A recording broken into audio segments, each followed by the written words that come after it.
Coming up next on Passion Struck. Belonging is like you're being picked for the team. Belonging is feeling welcomed, accepted, and connected into a group. Something like inclusion is being able to play in the game, being able to play an active role in the group.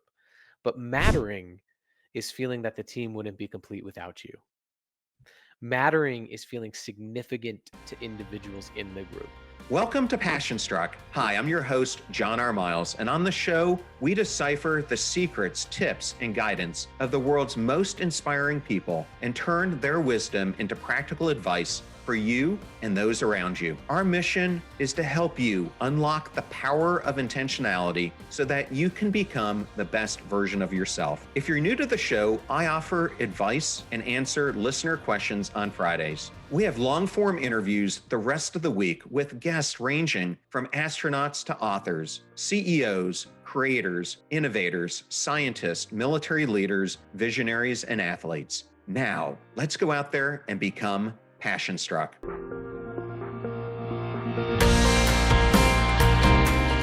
I am absolutely honored and truly ecstatic today to have Dr. Zach Mercurio on Passion Struck. Welcome, Zach.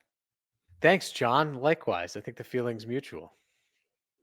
Well, I am so excited to have you. You are the author of a brand new book called The Power of Mattering. And I am so excited to do this conversation because this is right up the direct alley of Passion Struck and our listener base. And this whole book is talking about the importance of mattering at work.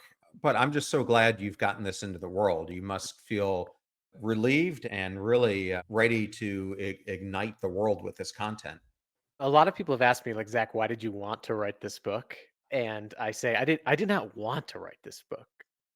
I felt that I had to write this book. The evidence is so clear as there's a reason why people more than ever right now are talking about mattering. There's a reason why you're writing a book. I'm writing a book. Other people are writing books about mattering. And usually that happens when people experience the opposite of a phenomenon. More So than ever. true. I reached out to Katie Milkman and I said, "Hey, Katie, I'm working on what I think is the most important project I've ever worked on in my career when I started down the path of writing this book. Because for me, it's really something deeply personal. It started when I was 5 years old after I had a traumatic brain injury, and I felt invisible at that point in my life because of the aftermath. And so it's something that has been part of my life from a very early age.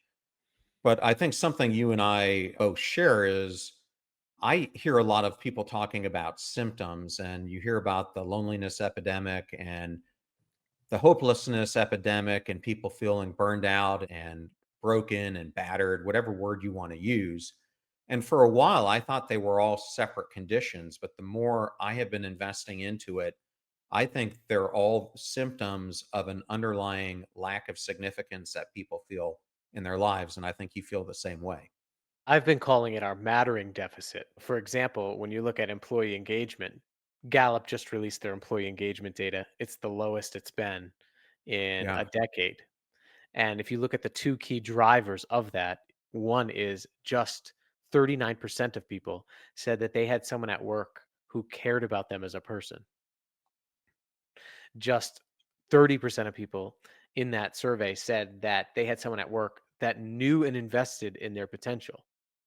So again, like, this is not a disengagement crisis, and it's not something that programs or platforms can solve. There are over 100 different validated surveys to measure engagement. There are 1,500 certified quote unquote engagement coaches on LinkedIn, and yet we're still disengaged. And why? Right? It's a mattering deficit. People don't feel seen, they don't feel heard.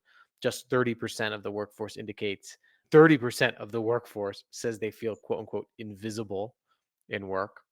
And this is something that is solved through relationships, not through programs. And the same is true with loneliness. I'm so glad you brought that up. Loneliness is the most glaring symptom of the mattering deficit, right? Because it isn't the quantity of connections that predicts loneliness, it's the quality. There's a great phrase in psychology called companionate love. And it's not passionate love, but it's the feelings of companionate love, of having someone pay attention to us, affirm us, show us our uniqueness, show us our significance. And ironically, researchers find in the workplace, for example, that is the key. The quality of the interaction is the key to reducing loneliness, not the quantity. So I think you're right on. Well, thank you for sharing that, Zach. And I want to jump into this. In the book, you write, our first instinct in life is to matter. And that's a pretty profound claim. Our first instinct in life is to matter. When did you first realize that, and how did it shape your mission, to study this as part of your doctoral research, to write this book, to write the book that you did before this? The first memory I have from when my first son was born is I remember him reaching out his hand and grasping onto my index finger really tightly with his tiny little hand. And that was so powerful to me because he immediately calmed down. But I started studying, what it means to matter, what it means to experience significance.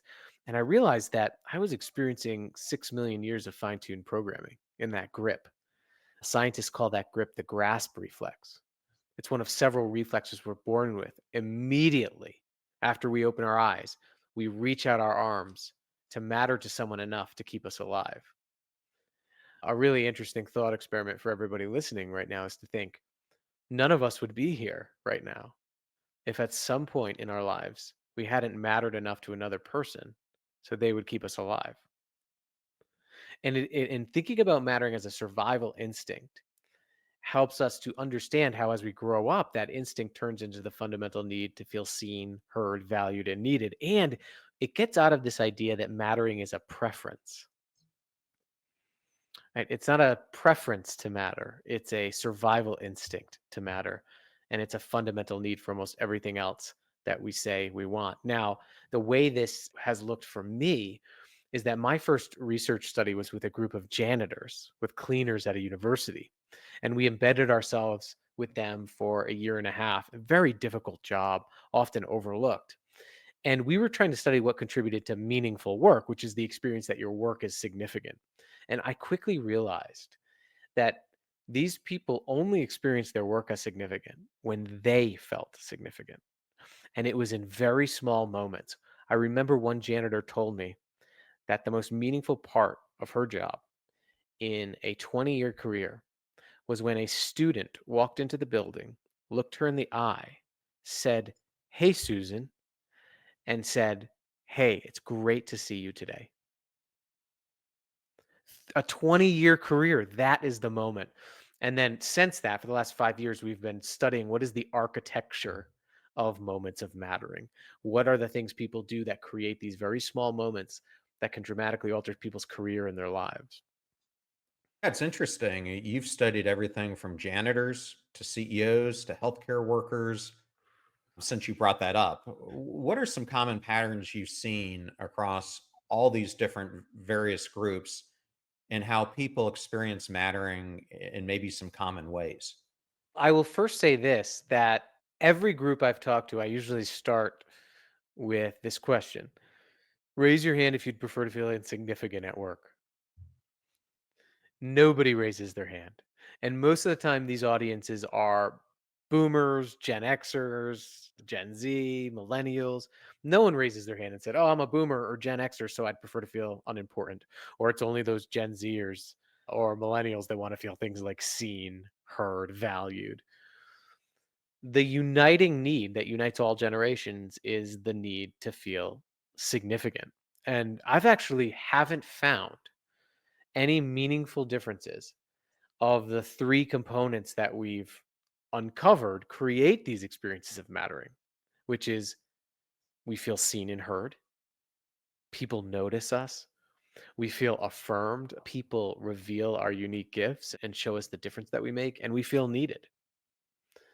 And I think that ties back to thinking about mattering as an instinct first that transfers into a fundamental need that is the essential prerequisite for everything else. I also ask people, tell me about a time something mattered to you when you didn't feel that you mattered. Tell me a time when you cared about something before you felt cared for.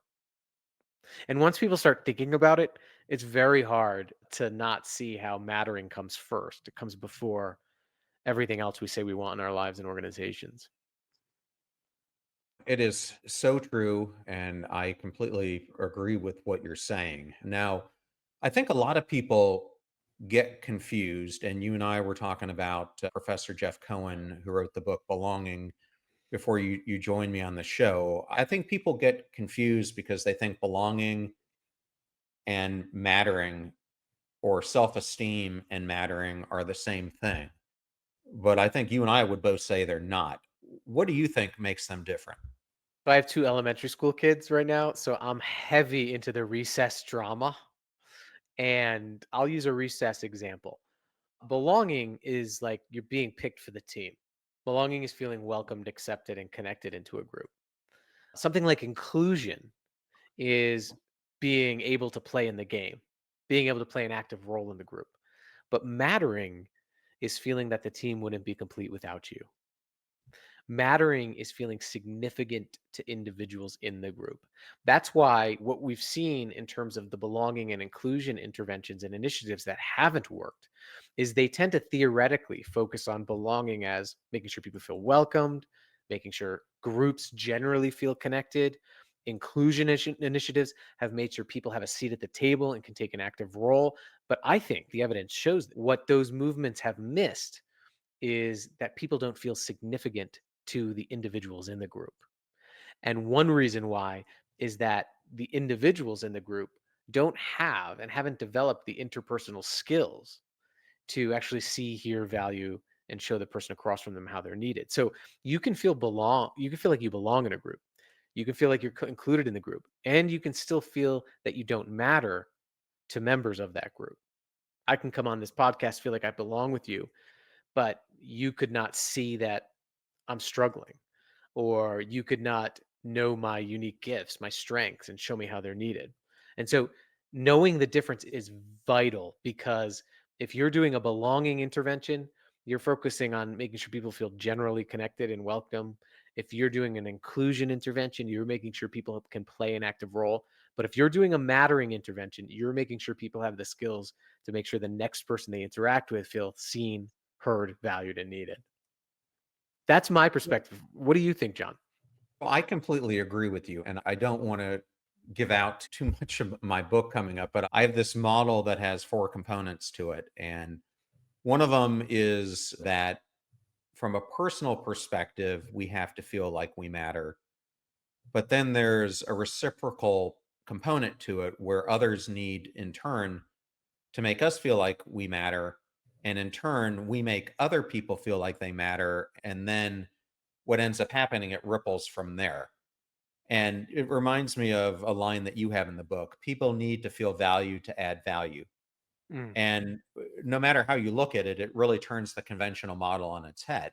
And I think this is where so many organizations get it backwards. that's really well put. And I like that because what is important about those interactions in which we see our significance is that those interactions give us the evidence of our significance. One of the ways they do that is it's called reflected appraisals. Reflected appraisals are the little components of evidence that are introduced to us that help build our beliefs about ourselves.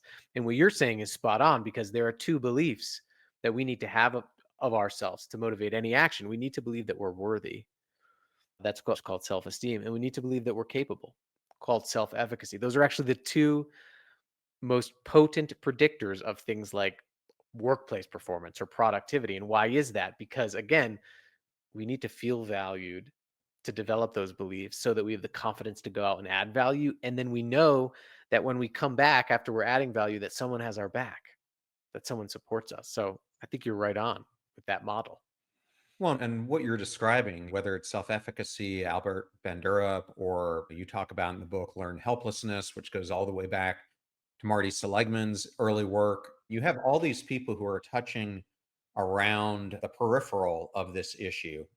And I think what your work, my work, is trying to do is we're trying to show how all of this interconnects. These aren't separate, distinct theories. They're all pulling towards this mattering deficit, as you've correctly put it. And this is why I love that a major component of your book is this whole idea that you can't have a healthy organization if you have unhealthy people. And one of the people who endorsed your book is Claude Silver, who's been on this show.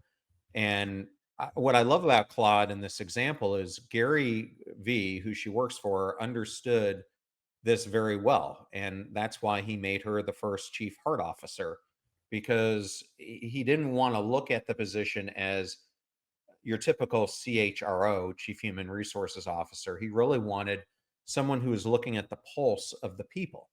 And if Mm, you're looking at the pulse of the people, it's not just about them in the work environment. You got to see all of them.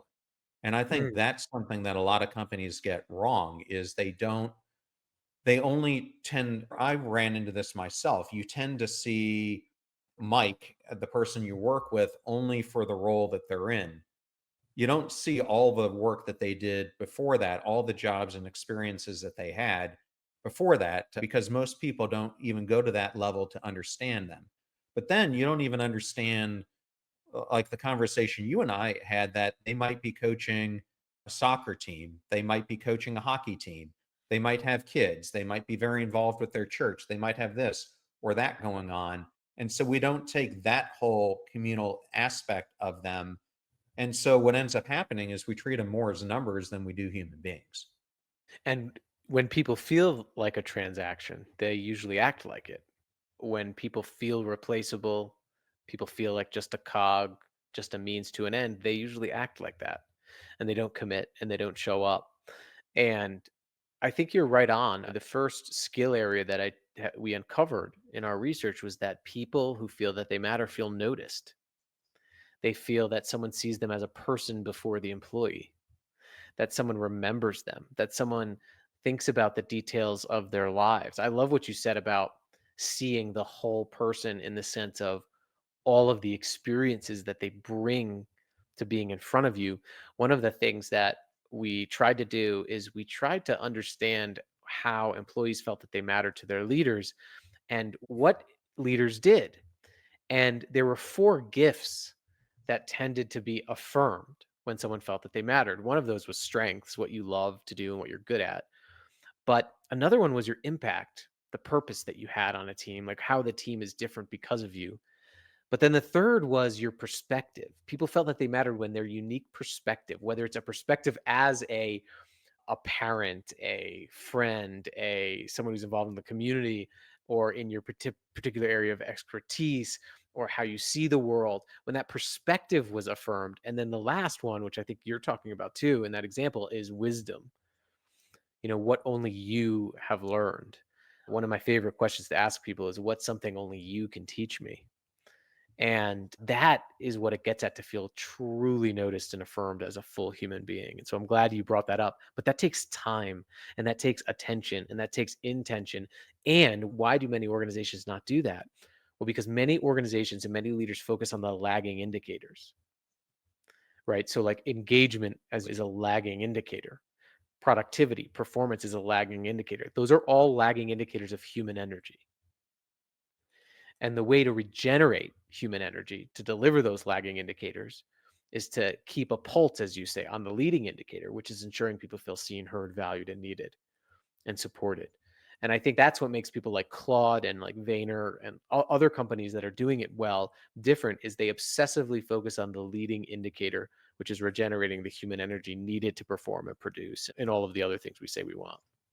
I think you're absolutely correct about that. And as I was prepping for this, I happened to have noticed that Seth Godin put out his 10,000th blog. And I can't even imagine how many man hours has gone into that. Every But day, right? I wrote him this note, just say to him how appreciative I was of his work and what it meant to me. And I happened to interview him about his book, Song of Significance. I know he's endorsed your book as well. So congratulations. I know personally, because he endorsed my book, getting a Seth Godin endorsement is not a trivial Right. thing. But I remember when I was interviewing about the Song of Significance, and I encourage any listener who's out there to read this book. It's probably not one of Seth's most well-known ones, but I think it's one of the most important, especially if you're a business leader, to read. Is he just felt like you and I felt compelled that he had to write this, I remember when I interviewed him about it after he did the Carbon Almanac, he didn't know if he was going to write another book. And he said this thing like came to him and he pumped the thing out really quick. It's not a very long book, but he was just like so upset of how so many people are just treated like they're cogs in the machine. And we've lost the whole perspective of that people are what make or break a company. It's Yeah. like the whole anatomy of why a company at the end of the day does well or goes out of existence. And they're the most important ingredient that any company has. And yet we have treated this as just a commodity for so long. And I've been in these discussions too in the boardroom where you're just getting so focused on shareholder value, top line revenue, expense cuts that you have to make that you lose sight of what's important. And I think that's what Seth was trying to say in that whole book. Not sure your perspective on it, but that's what I took away as the high level thing he was getting at. The line I love about that book, and I'm probably going to get it wrong a little bit, but he was talking about honeybees. I don't know if you remember this. Oh, And he yeah. He said, talked about the whole hive. he's Yes. like, honey is not the purpose of the hive. Honey is the byproduct of a healthy hive. Right. And I think that all of the things that we say we want in organizations, those lagging indicators are byproducts. Now, the problem in my perspective is that a lot of leaders, their own worth, their own sense of mattering, because of the systems they're in, have been tied to quarterly earnings reports from what they do and what they acquire. I try to have a lot of empathy for leaders in that situation because I don't know who I would become if my worth, my sense of importance was judged every 3 months by a board on how much I produced. One of the things I think that needs to happen is we need to relook at systems. We can't rely on people to be morally good in systems that incentivize them not to be. And so rewards and what we're rewarding and what is considered good leadership is really important because we often promote people who produce and perform, who treat people poorly. But we need to redefine success as people who treat people well, show people how they matter and perform. And I think that is very important way that we can send a signal that this is what true leadership is in organizations. Well, absolutely. I'll give you a great example of this. And I want to use this to introduce this topic of anti-mattering. I end up taking this job at Lowe's Home Improvement. I've talked about it on the podcast. So if you're a regular listener, bear with me as I tell this story again. But I get hired because Lowe's had, a few months before I got there, had undergone the worst hacking incident in retail history up into this point. Two people outside the store were able to get through an access point and got all the way to the general ledger on the mainframe before a computer operator in the group that I was taking over caught them. So I already know we've got a security issue, which means that security isn't a technology issue. It's more of a cultural issue because it goes well beyond that. But I remember my first week on the job, and this had never come up in any of my interviews. And I had 8 rounds of interviews. So you would have thought it would have come up. But the head of HR sits me down and I'm thinking we're having a discussion about my direct reports or something like that. And that was like 10% of it. But she goes, we just did an employee engagement survey, first one the company has ever done. And do you know the group that you're going into has the worst scores out of 310,000 people? I'm like, and you couldn't have told me this before I accepted the job. So not only do I have to fix this security issue, I got to fix this group. And I start doing what anyone would do is I start asking my peers and customers of the group about the group. And everyone is, you need to fire them all. This group has no clue what they're doing. They don't care. They're tuned out. They're not responsive. And then I did the other thing that I think a lot of people don't do is I started just investing myself and trying to meet and talk to as many people in the group as I could. It didn't matter if they were a direct report, a computer operator, a print operator. It didn't matter. I'd come in at 2 o'clock in the morning just to figure it out. And what I learned time and time again was that none of them felt like they mattered. They didn't know how their job mattered. They didn't know how the work that they were doing impacted a customer, impacted the strategy, where they fit in the whole wheel, nothing. And so this is something that Gordon Flett termed Yeah. as antimatter. And I'm introducing it like this so people have an understanding of it. But what does that look like? I gave an example of it, but in some of your work, what does it look like in everyday life and why is it so corrosive? Well, I have a very similar story. I got asked to go work with a group of maintenance workers. And this was a story that really changed a lot for how I look at work. And I write about it in the book, but I went and the supervisor said these people are unmotivated, similar to you. And I went down to this group and I just said, "What's going on here? Tell me, if you were running this place, what would you do differently?"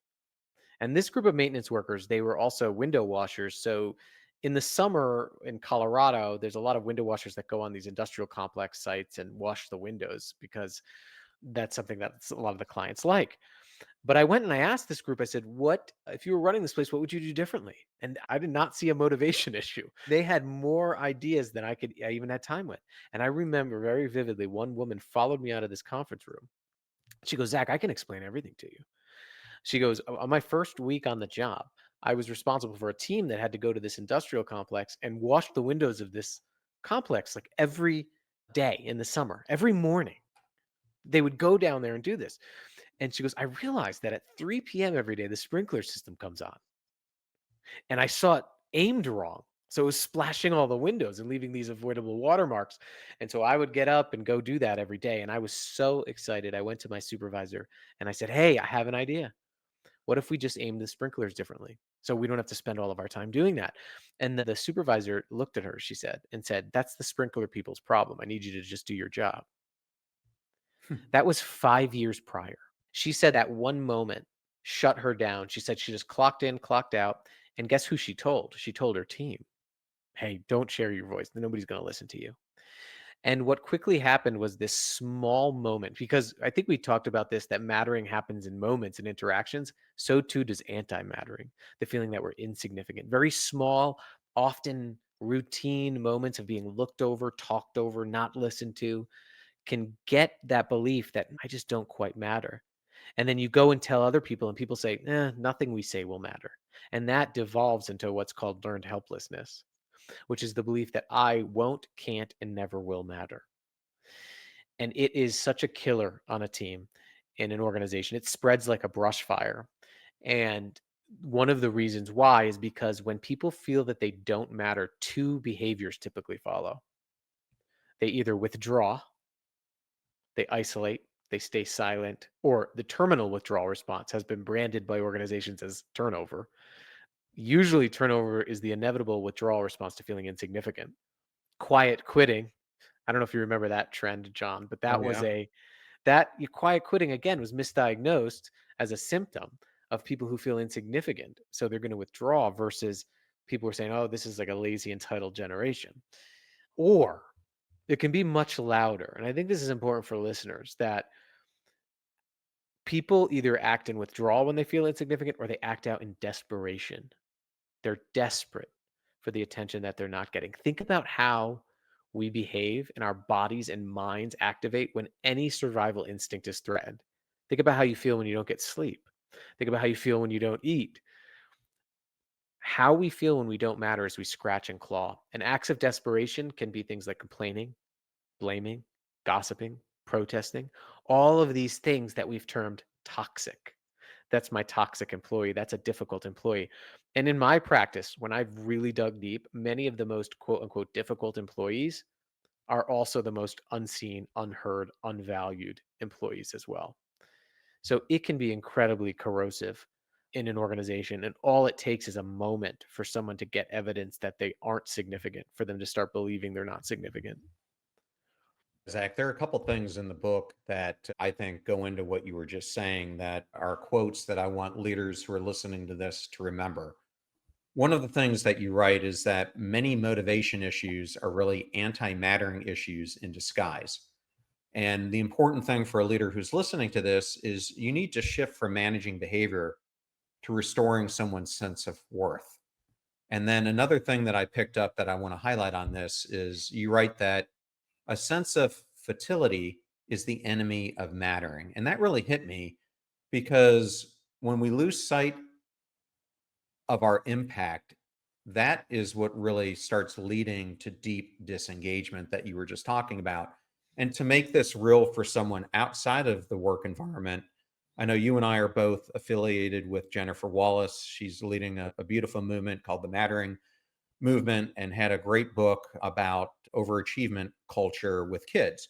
But I remember one of the things that she and I talked about was when you talk about where we started the conversation about the first thing a baby is looking for is to feel like they matter from a parent.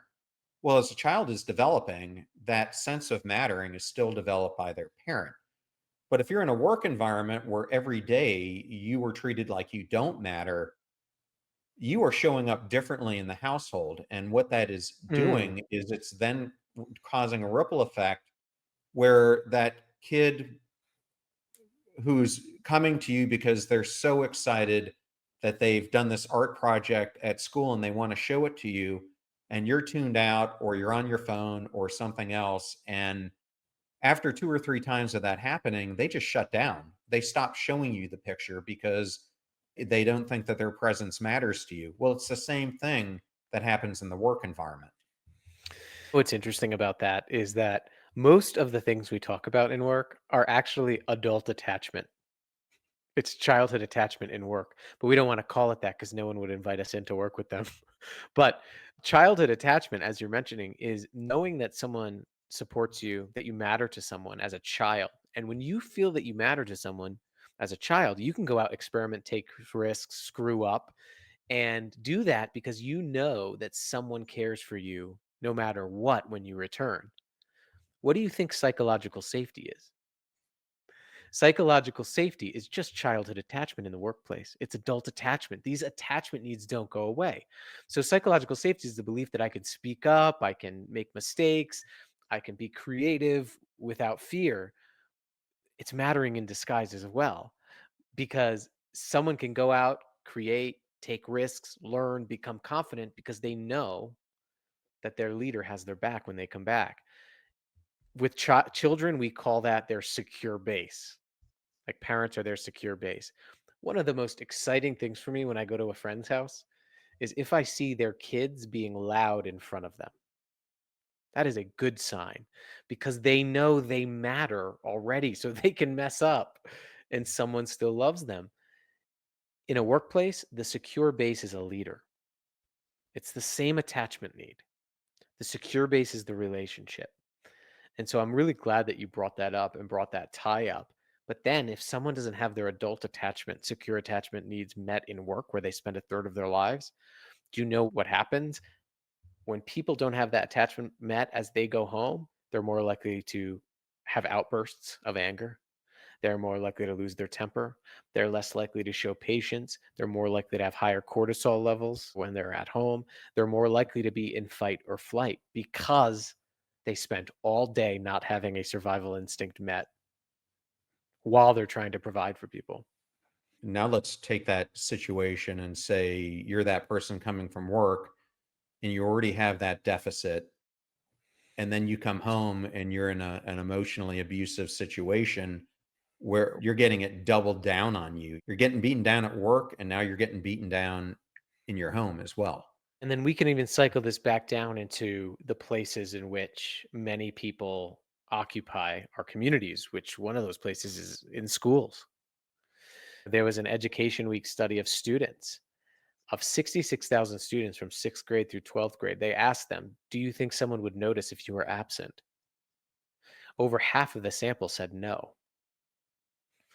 But what happens is you're talking about this cycle, this vicious cycle of anti-mattering. Many of those same teachers don't feel that they matter. They feel burnt out. They have a job that matters, but they're not experiencing mattering in their job to other people. And so then their interactions with their students become just routine because they're not seeing how they matter. And then administrators aren't seeing how they matter. And the cycle continues. And where it stops is how we show up with one another in our next interaction. I think that's what's really hopeful about mattering as the root cause is that mattering happens through interactions. It's an interactional phenomenon. It's not something you can throw a program at or an initiative or a platform. It is something that we can do in interactions, and it's teachable and it's scalable. And also true. And the other thing that I've heard from many teachers I've spoken with is that there's so much bureaucracy in the system and so many roadblocks now for them to teach the kids the way that they want them to teach, that they're getting burned out by having to follow so many protocols. It's almost like the medical system, that they can't even get to the important soft skills that they want to teach the kids to begin with, because they're so conditioned that they have to teach these other things. And then you throw on top of that, the kids are now getting graded from the very first moments they're in school. And so everything gets driven by performance instead of the more important emotional intelligence type of skill set that many of them need to be developing. And we could go on and on about the school systems. But I want to pick up something here because I think it's really important that this is also a skills issue on a large scale. One of the reasons why it is because we've also been able to evade the social situations that allow us to develop the skills to see, hear, value, and need one another. And the reason why is because of these things, right?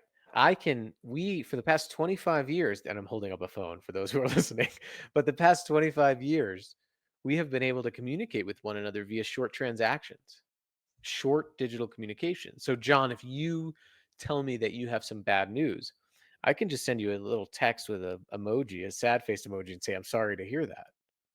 I actually don't have to sit with you and seek to understand what you've been going through and offer compassion. If you give me some good news, I can just say, hey, happy to hear that. I don't have to sit with you and say, John, I've been noticing how much you've been working on this for 5 years. I'm really proud of you. I've seen your perseverance. Those are skills. And what's been happening is over the past 25 years, we have not been getting social reps, social repetitions that we used to get. So those skills are withering. And now what's happening is people who have not had those skills, including myself through using phones and platforms, are leading teams. And more than ever, people don't know how to respond to feedback in real time. They don't know how to affirm a person's gifts. They don't know how to check in with somebody. They don't know how to remember someone's details of their lives and offer an action to show them their thought about. A lot of people don't know how to show compassion when they feel empathy. They don't know how to listen. There was a study done that found that less than 2% of the world gets any formal education on how to listen well. So I think we're in this place where we need a massive reskilling to relearn the skills to see, hear, value, and show the people across from us how they're needed. That's such a good point. I recently did an episode with Allison Wood-Brooks. I'm not sure if you know her, but Allison teaches the most popular course at Harvard Business School, and it's called How to Talk Gooder in Business and Life. But when we were having this conversation, we really got into the topic of mattering, and we were talking about how active listening has become a lost skill. But when you think about it, it's really as if you don't think about it this way, but it's really putting up a mirror to yourself as you're listening to the person, because you can start to see yourself in their stories if you're truly paying attention. And that's how you see them. And in turn, can help to magnify the situation by letting the other person know that they're valued because you're listening, and you can lean in on how they're impacting you, but you also have a chance to share how they're impacting the world by what they're sharing with you. Mm, And because we're not active listening anymore, the whole, I guess, loop that I just talked about is disintegrating. absolutely, right? You don't get that evidence that you're important to somebody. The person that influenced me the most is the psychologist Carl Rogers. He was the father of active listening. But what we've gotten wrong, though, about teaching listening, in my opinion, and is that in leadership programs, we've teach people how to say yes, make eye contact, do all of the things that physically demonstrate that you're listening, not the things that ensure the person feels heard.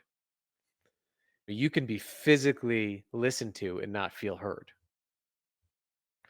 And feeling heard comes from knowing that true voice, the meaning behind the words, is invited out and explored. And to explore that means that we have to be attuned to people's feelings. Right? We have to name feelings. We have to go beneath the surface. We have to check whether our perceptions are right with the person. And it's both an art. I think Picasso said the true art is loving people. It's a skill and it's also an art, but it has to be practiced. And what I worry about is that kids in school, for example, aren't getting the social reps, the social repetitions to practice these things. And so when they go into the organizational world, which I work in organizations because that's where the people are, when they go to the organizational world, they're also not getting the skills. And yet now add on AI that's eclipsing our operational and technical skills. And what do we have left? We have left the skills to see, hear, value, and understand the people around us. So I really believe that this requires a reskilling. And I think organizations have to take it seriously and may have to fill the gap in what we're seeing in our educational system. Zach, I can't go through this conversation without talking about two of my favorite things, the University of Michigan and hockey.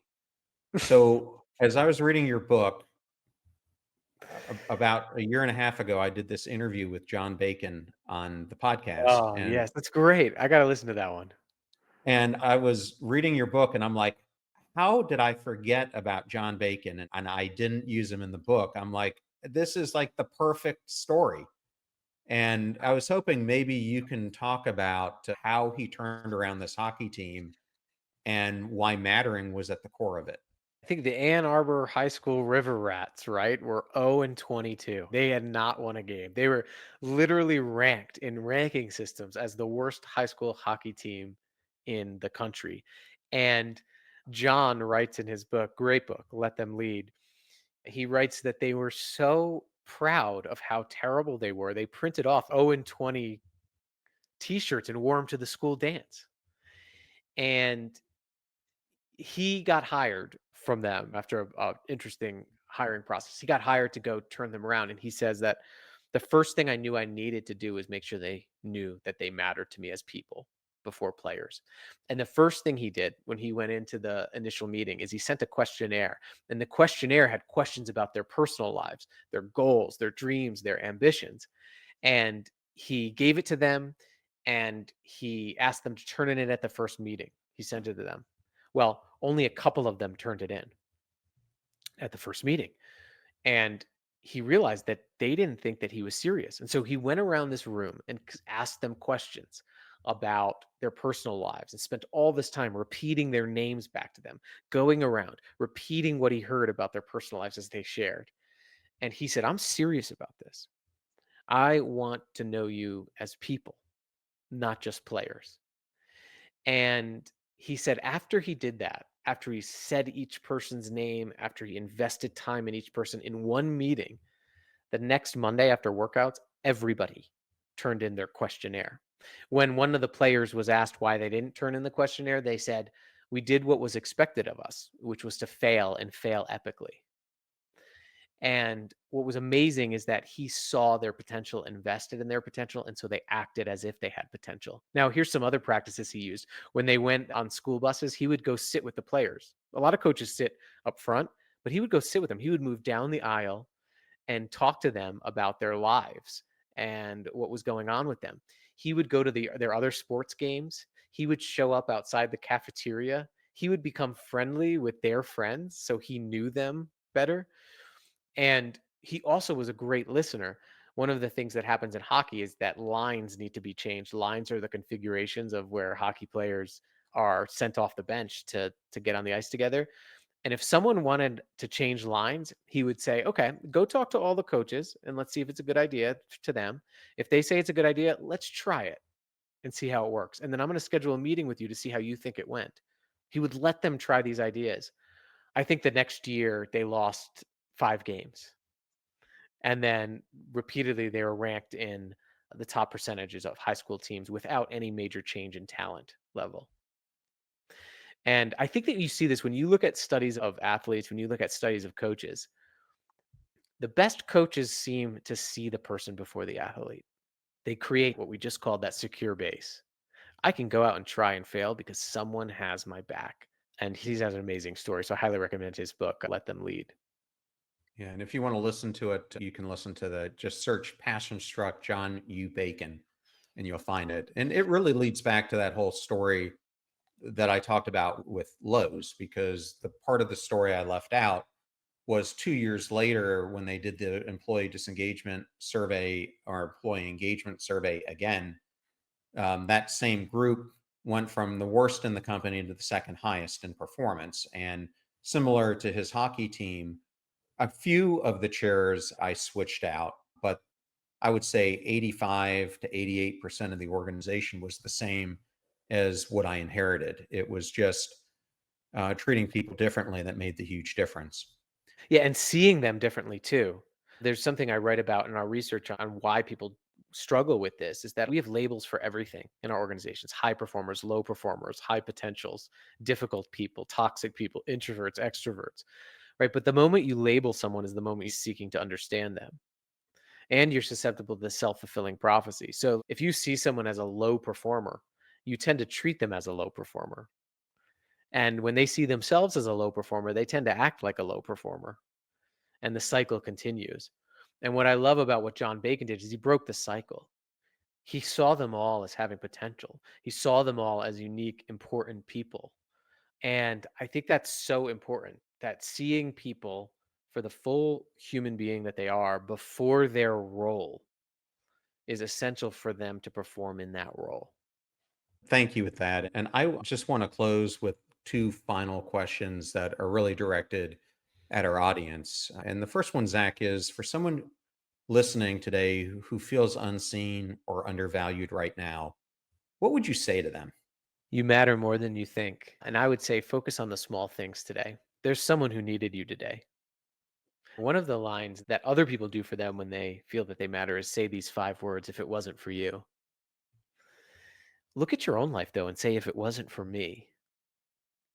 There's someone that relies on you. There's someone you had to take to practice or to school. There's someone who needs you at work who wouldn't be able to do their work with you. And think about that, right? Think about these two questions at the end of today. Who did you help today? Who helped you today? Often what we think about is what we look for. What we look for is what we see. I'd also say start small. If you just say hi to a grocery store clerk, learn their name, learn something about their life, what research finds is that you will typically then see the reaction that they had, and you will start to see that, whoa, my presence, my inputs into this system around me that I call life make a difference for someone else. And start doing those actions. I always say mattering begets mattering. The more we show other people that they matter, the more we see how we matter, the more we believe how we matter.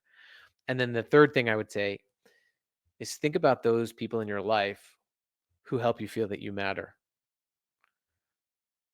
and invest in those relationships. Invest in those relationships. Hold those people close to you. Make sure those are the people that you're talking with when you have these feelings. Because I think Gordon Flett says that mattering is modifiable.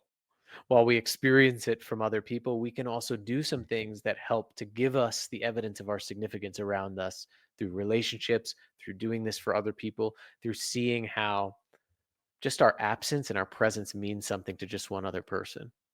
And I will tell you this, no matter who you are, it does.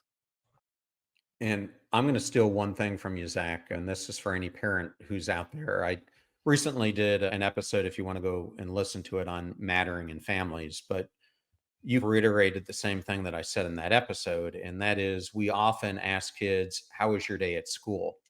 And you can rephrase it by saying something like, who did you help today? That opens up a completely different discussion and way of talking about mattering with your kids.